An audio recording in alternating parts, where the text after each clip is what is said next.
is the Forbes Books Podcast, conversations with amazing humans who are impacting the world of business and beyond. Hola, I'm Joe Pardavila, and today Greg Rohl joins me on the pod. For over 30 years, Greg has successfully marketed luxury products in a traditionally commodity category. Today, he's a coach and educator helping professionals develop more compelling storytelling abilities to connect the value of their premium offerings to customers' unmet needs.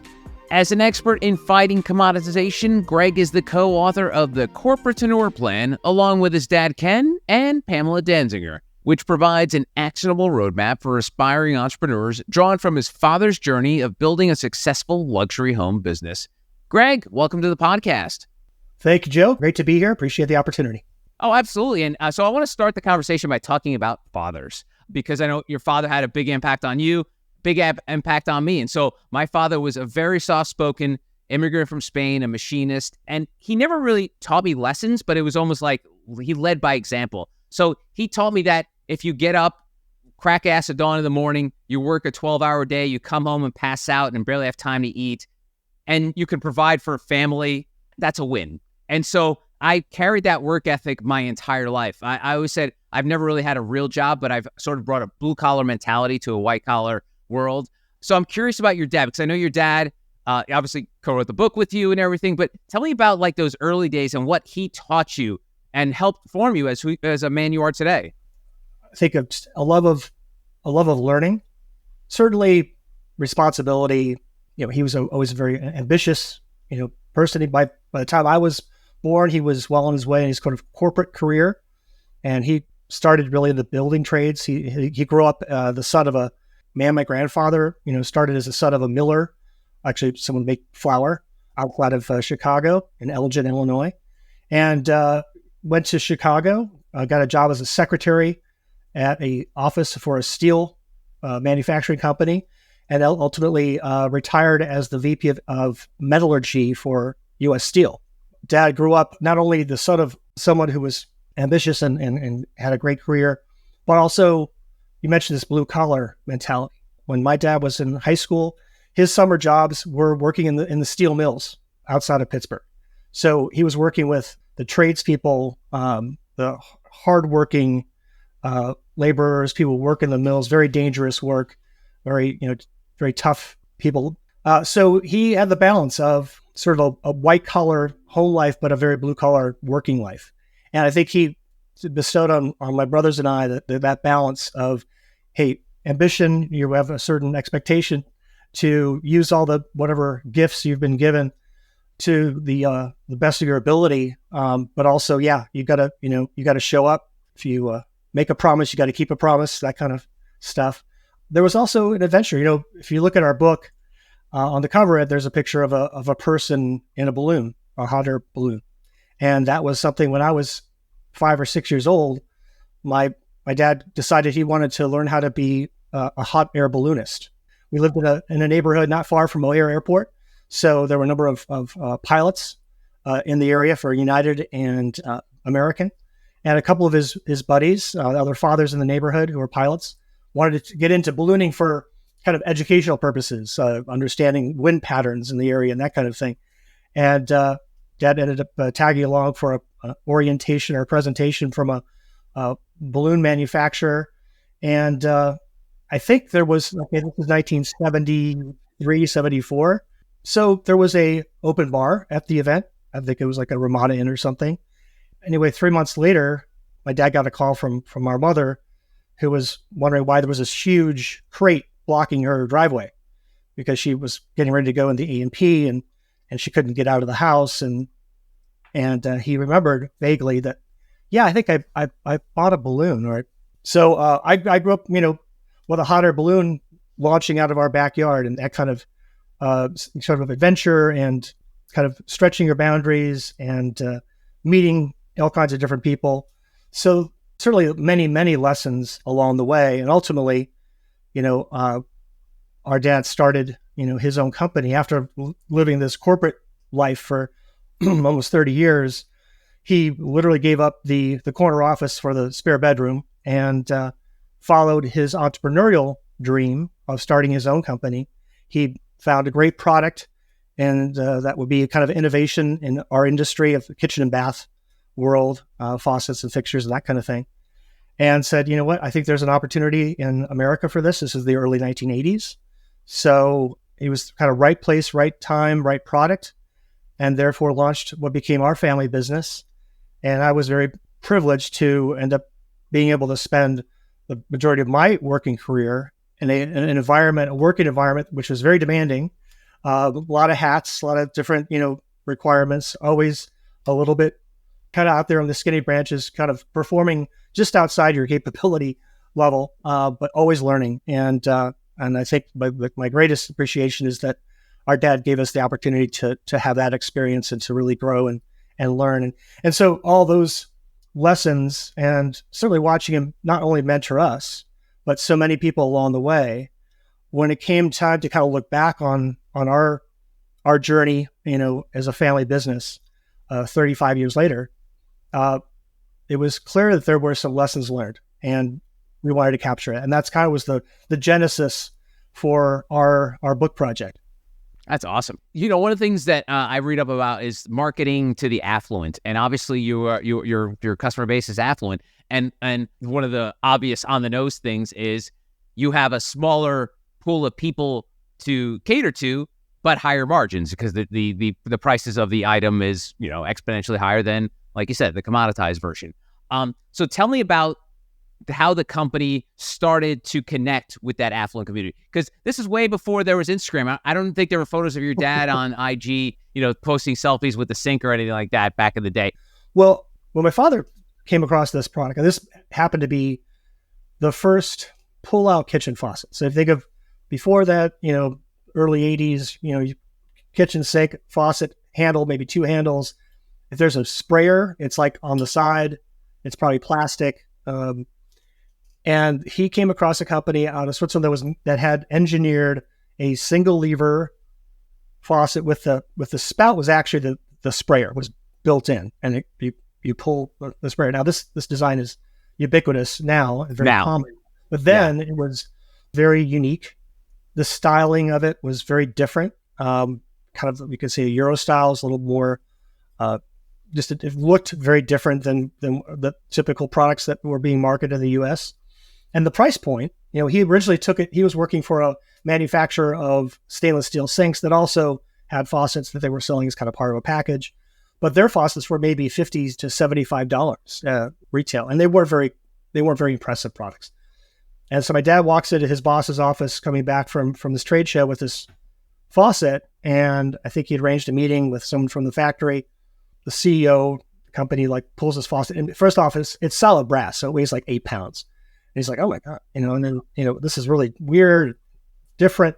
And he goes, Ken, what's this thing going to retail for? And back in the early 80s, the list price would be probably about $250. So this is 4 to 5 times more than the average, what you think of a faucet should cost. And the guy just kind of looks at it, kind of tosses it back in the box, says, no one will ever spend $250 on a kitchen faucet. And it's solid brass. I mean, it would be a better anchor for my boat. That was his comment.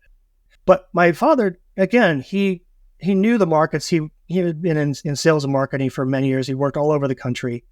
He had learned all the different distributors and channels to market.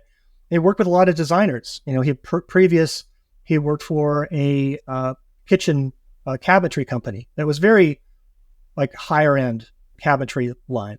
So he kind of knew the designers, the architects, that kind of world.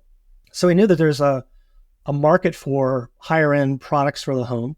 And at that time also, he was aware that the European appliance lines were coming in and the European cabinetry lines were coming in, and they were at a much higher price point than, say, maybe some of the domestic things or what kind of the average kitchen would have.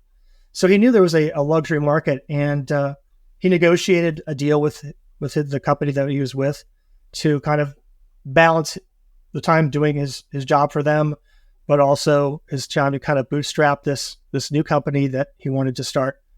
And he relocated us from Chicago to Southern California because where the money is, and started just calling on the showrooms, the designers, up on Melrose and Robertson Boulevard in Los Angeles, where all the high-end designers are and appliance showrooms, that kind of thing. And it's just started seeding the market very organically and just getting the product on display. And then he met a representative who was based in San Francisco, who understood the product, got it, kind of had a high-end sort of luxury mindset. And he started to call people there. And it grew very, I would say, organically from 1982, onward. And then after, from zero to, maybe $10 million in sales 10 years later, eventually when we could do marketing, I mean, we had a very clear sense that you market from the inside out. So, you go to, for our world, it's your showrooms, then it's the designers, like who are the influencers when it comes to kitchen and bath or the home. Then you could talk to the homeowner, talk to the consumer. And we always, tried to do advertising in what we call the shelter books. Again, the world has changed. People don't buy as many magazines, but they buy stuff like Architectural Digest. And we would eventually, try to spend some money to put ads into those venues, not with the idea that we were going to drive, we're going to create, a brand overnight, because you can't do it unless you have millions of dollars to spend, which we didn't. But it does. We would say we would merchandise our marketing. We would take it back to our distributors, the showrooms, and say, hey, we're out there trying to tell our story. We're trying to support you. You're giving us space on your shelf. Your salespeople are, you're giving them time to learn about our products. We're doing our bit, to try to pull it through at least as well. So that was how we approached marketing really over the years. And as our marketing budgets grew, we never really changed our strategy. I think, building authority is a big focus, right, for you and the stories that you like to share with people. And, that's something that you can't create overnight. It's really about, doing the right things day in, day out, taking care of your customers, obviously keeping your promises, delivering on time, solving problems. One of the sort of formulas that we share in the book is this idea of differentiation times consistency times problem solving essentially equals success. And that was sort of our formula. And that's how we kind of wove our approach to the marketing side into that.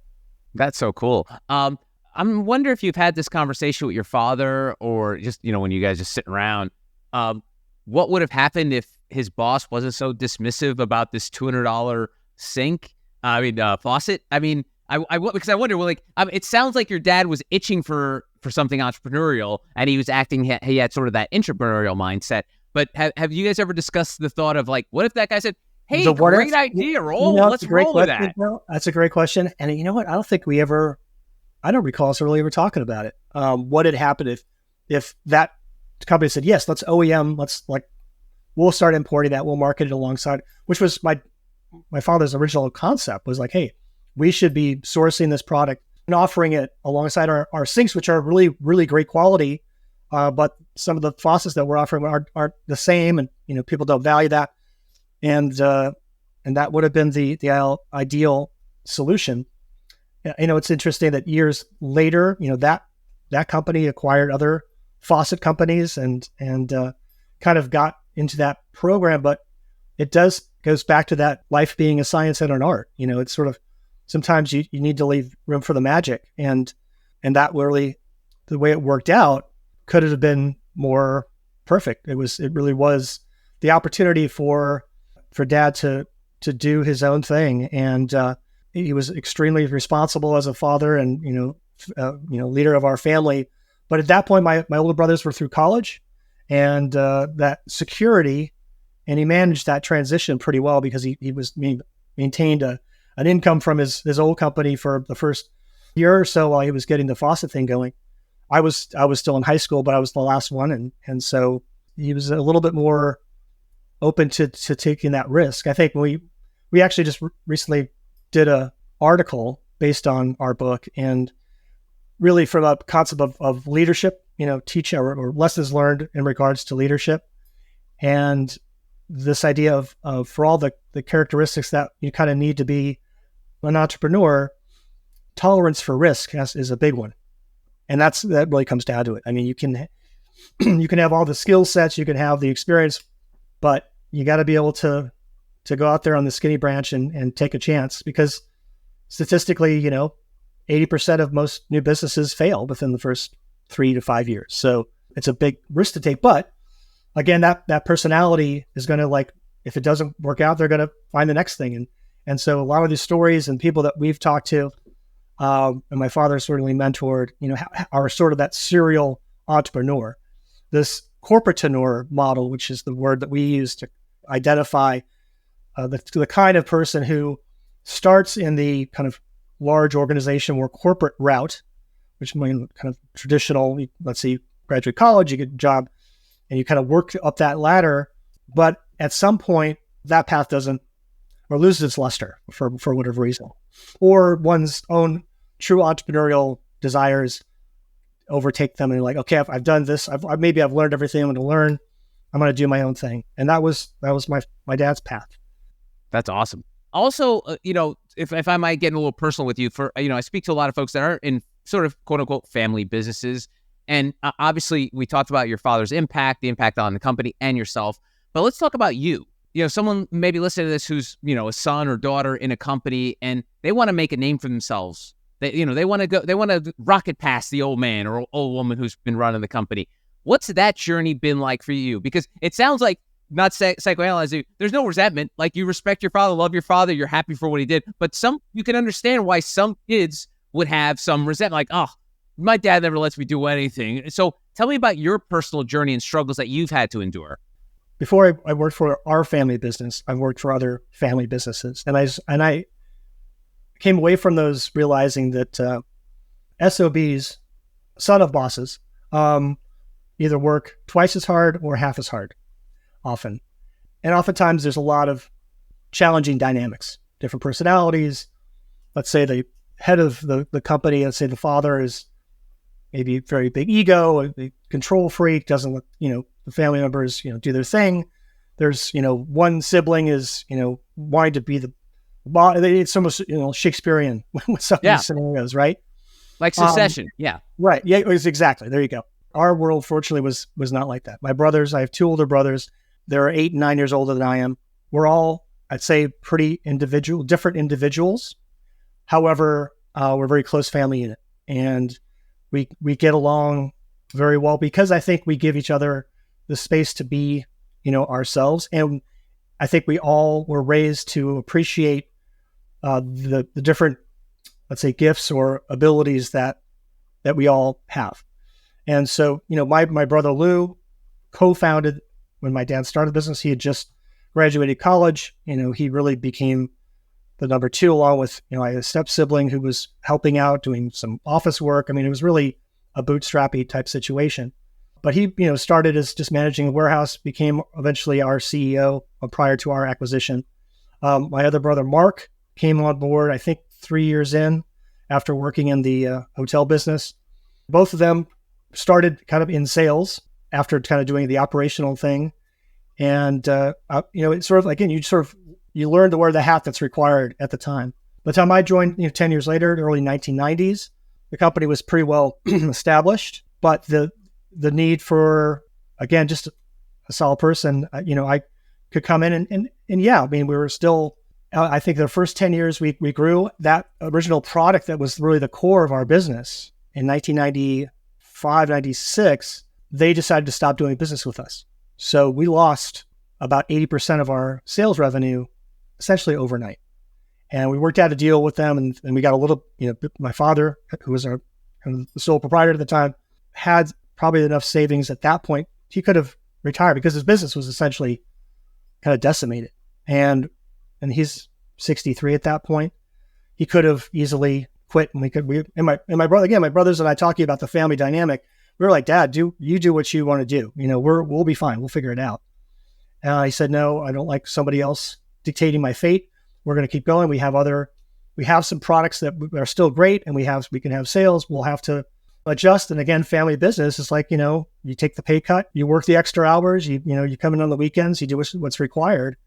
And I think we all took the challenges, and then ultimately, we reaped the reward. Eventually we were an LLC. We all had a part of the business. Again, our dad being the kind of person that he is, he reincorporated making us all partners. And so we all had a piece of the business eventually, which was, at the time, I think my father was saying, well, it might be worth this someday. And it wasn't a very impressive number, but it was great just to have part of the a piece of the pie, so to speak. And then fortunately, we grew, we caught the next wave. We had some great new partners come in as manufacturers, distributors were very supportive. We kind of, again, had the right product at the right time. Business took off and very, very successful. So we're very fortunate on that side. And in terms of you yourself, Greg, because I know when you're part of a family, and I'm sure a lot of families are like this, you all talk alike, you all have like the same slang, you all have the same shorthand. But did you have trouble, like I guess for lack of a word, like find your voice as to who you truly were, as opposed to just being like, hey, this is how the family does things, this is how we all talk to each other, like this is how we communicate? Were there struggles there, or was this something organically that came to you? I think it's something that develops over time. It's interesting, like we had a lot of sayings, and I think one of the things that we did really well as a company, we made sure to everyone, no matter where you were in the business, if you were working in the warehouse or customer service or the front desk, or, you were a C-suite person or an owner, we spoke with one voice. So there was certainly that intention. But I think that allowing everyone to have a voice, and so again, I was certainly, as I grew up literally in the business, it was very clear that my opinion, my voice was valued. We all had different perspectives. And we had a saying, and again, we just highlighted it in this article we finished last week, which was when we would get together, and again, my brothers and I and the other managers of the company, or with customers, or we always had great outside people at the table when it was sort of time for a review or like end of year meeting, that kind of thing. But someone would always say, and I think my dad had quoted this, and I don't know where it originally comes from, but if we all agree, somebody isn't necessary. So it was sort of this reminder, speak up. It's okay to be contrarian. Maybe even if you agree, offer the contrarian view or ask a question, just so we're not going into groupthink. And Greg, why do you think you guys got it right? And not to say that everything was perfect, but we all see these stories play out. And I could interview 10 family business owners and 5 will say it was a nightmare. And you mentioned the fact that you worked with other SOBs, son of bosses. But like, can you pinpoint as to why some of those don't work and yours did? Well, that was, again, part of the question. All great projects, a book should, what question are we trying to, what are we trying to solve for here, right? I remember when I started to talk to my dad about that very question, like what do we do? I should know, this was kind of an origin story for our book, was when the company that acquired us, Fortune Brands, came to us back in 2016. We had talked at a trade show. We kind of knew they were interested. We were sort of, okay, well, let's talk about it. And they came out to our offices, and they've got their kind of top people and acquisition team. And at some point, one of the team says, we've kind of told them our story, and they kind of, it's their time to speak. And they're like, well, okay, this is why we're here. We are interested in acquisition. And we're just so impressed. The reason we're here is that you guys have done so well building this brand, becoming not only successful in having a successful business in this industry, but building a brand, becoming one of the top brands in our field, and recognized. And we were really impressed by and again, kind of a corporate phrase, the secret sauce, right? Right. Your secret sauce. And so years later, when I had retired of the business at that point, and so I'm sitting with Dad, and we're saying, I'm like, I remember he said that thing, and I'm like, what is there a secret sauce? Like, what did we do right? Because certainly there were other companies along the way that sort of tried to do our business model and didn't succeed as well as we did. And that was a really interesting question. And so that's where we kind of came up with a sort of corporateneur model. We ended up trying to think about, we would use this phrase, business is both a science and an art. And then we broke that down even further. Like, okay, under the science side, there's characteristics like strategy, like organization, discipline, process, and then on the art side, how do we break that down? And it would be we got to be flexible. We had to be flexible. We were always about being innovative, right? Innovation, being intuitive. Again, the trusting your gut at times, being open to, again, I use that phrase, the magic. It's like just that gut feeling about which way to go or who to partner with, or I think the market would like this product. And then ultimately humanity. We try it's about people. And if there was maybe, the answer to your question is that there was always the value of people, and that we were always focused more as a business on building strong relationships than just transactions. And I think that would probably be the main ingredient of the secret sauce, would be being focused on building lasting relationships, because those relationships are what sustain you when the inevitable ups and downturns come, whether it's economic or one of your main supplier decides to stop doing business with you, or you lose a huge distributor. Things happen within the family. It's the relationships that you have with your coworkers, with your suppliers, with your customers that will keep you going. Good. Before we get into what you're doing today and wrap things up, I want to pick at something that's in the subtitle of the book. It's the roadmap for mid-career professional to entrepreneur. I want to dig into the mid-career thing because this is a relatively new phenomenon. I'm a Generation Xer, Greg. I think you're probably in the same boat as me. As Generation X, you grew up thinking, okay, I'll go to school, go to college, then I'll get a job, work in that job for 30 years, retire, drop dead, and that's it. Now we're obviously living longer. People are more mobile than they used to be. So tell me about the idea of the mid-career professional. And obviously it sounds like your dad was doing it before it was cool, but the current state of mid-career professional. All right. So again, thank you for asking the question, because it really goes to the reason that we went ahead and did the project with the book. So after I've kind of been digesting all of my father's writings and doing more writing of my own about this experience, and interviewing my brothers again and interviewing other people in the company and going, do you remember it this way? And why did we do things right? And how did that work? And so I had all this sort of raw material. And so I went to Pam and I said, take a look and let's see if there's something here. And she came back and at that time, this whole, great resignation thing was being talked about. That in the context of the pandemic, people were already working from home. They're starting to do their side hustles. They're realizing, God, the whole office thing is kind of not being fulfilling. I just feel like a cog in the wheel, whatever that might be. So I'm going to go do my own thing. We kind of had a ready audience. And our idea was like, yeah, our dad had been that person 35 years ago. But the circumstance of that and one's, one being in that position and having that entrepreneurial sort of yearning or idea after kind of following the traditional path, as you kind of laid it out, that's a model that could probably use some guidance. And we have a successful example of that.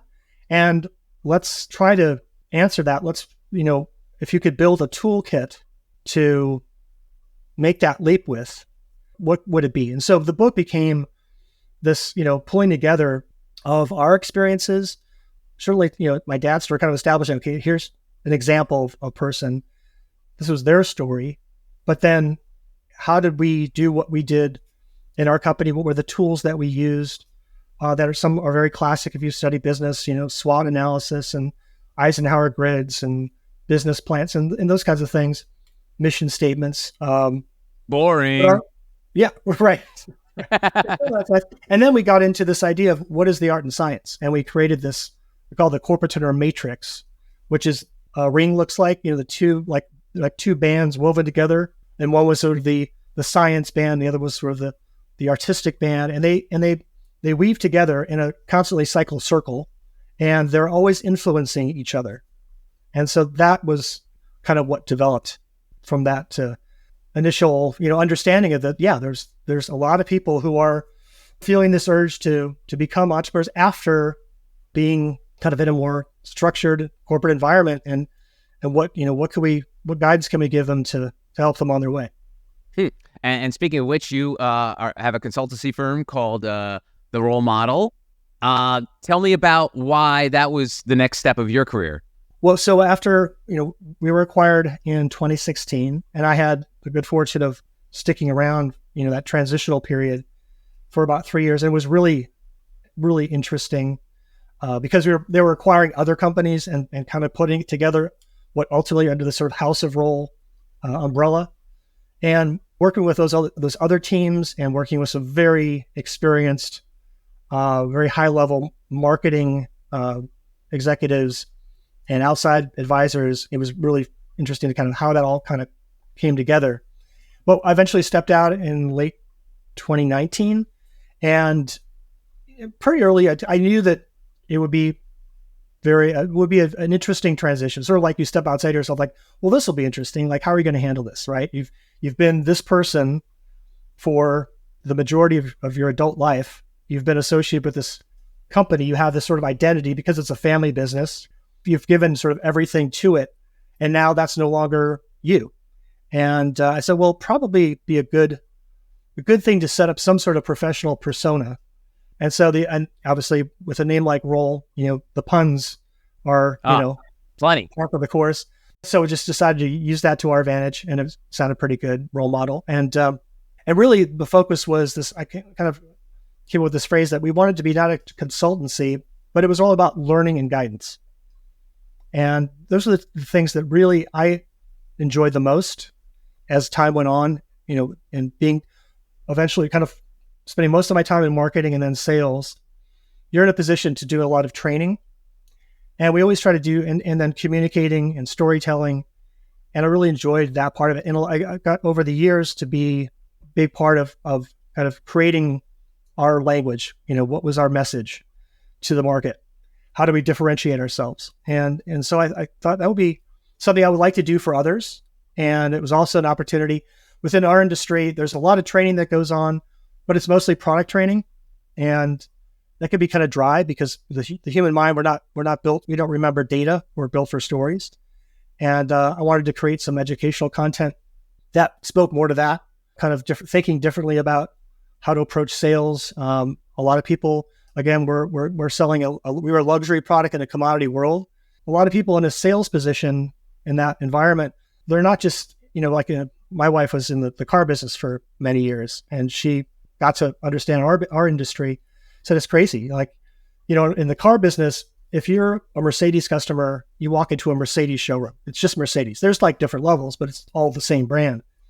And in your world, you've got Mercedes and you've got Maserati, and then you've got Kia and you've got Chevy. And those are all different customers and different stories and price points. And you're expecting that same salesperson in that showroom to be able to manage all that.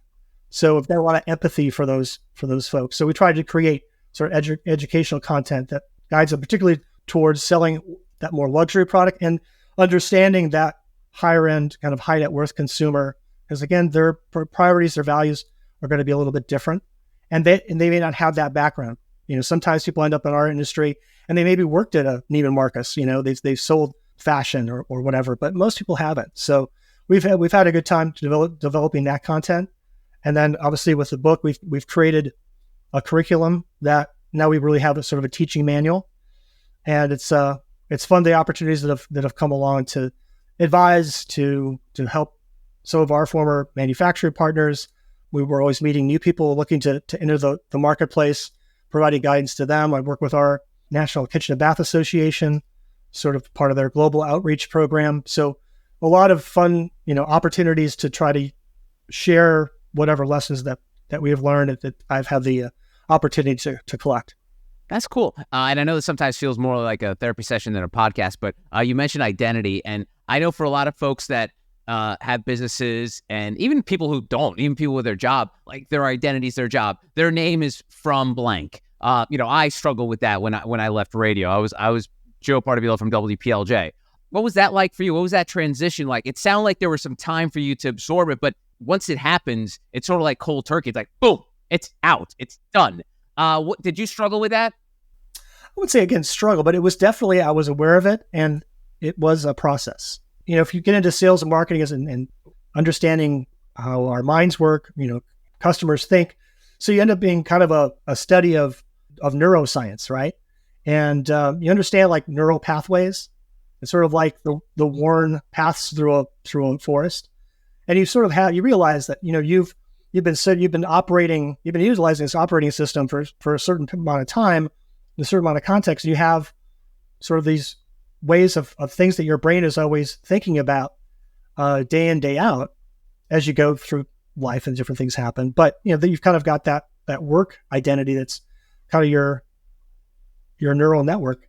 And when that's no longer needed, you need to create a new pathways, right? You need to reprogram sort of your brain to be that person that you're going to become next, or you're going to develop, right? And so that transition or that process can be challenging for sure. But I think having the understanding that it is a process, and that hopefully certainly you learn more about yourself if you're open to that, and you could be a little bit reflective. And I think doing things like journaling, writing, talking to other people, I think, everyone goes through it. I mean, there's a book, I think from the 80s or 90s, and it's the title, and again, another one of these phrases that we used around the office all the time, which is life is change, growth is optional. We're always dealing with changing things in life, expected changes, different chapters, unexpected things. And really, if we can choose to understand that, that growth, that adaptation process, it's not fun all the time. Hopefully it's interesting, and you're like, if you have a growth mindset, as they say, that's helpful. So that process was really interesting. And again, taking on the book project really was part of our intention, was that person, that corporateneur person, they're going through a similar change. And can we give them a perspective that provides a little framework that they can, sort of cling to or perceive that transition through, and ultimately become, what we realized that the sort of corporateneur matrix is really a great model for really leadership, whether it's being a leader of yourself or your new business, or if you're in an organization. We kind of came away going, wow, this is really a good perspective for just anyone going through life. And we hope that anyone who reads the book will see that. That's good stuff. The name of the book is The Corporateneur Plan, your roadmap from mid-career professional to entrepreneur. His name is Greg Rohl. Greg, thanks so much for the time. Really appreciate it. Our pleasure, Jeff. Thank you. You're welcome. And that'll do it for another Forbes Books podcast. Don't forget to leave a 5-star review on Apple or Spotify and hit subscribe so you don't miss any new episodes. You can always connect with me on X, LinkedIn, and Instagram at Joe Pardavila, or TikTok at jpardavila. And please don't forget the golden rule and treat others as you want to be treated. Thanks for listening. Until next time, adios.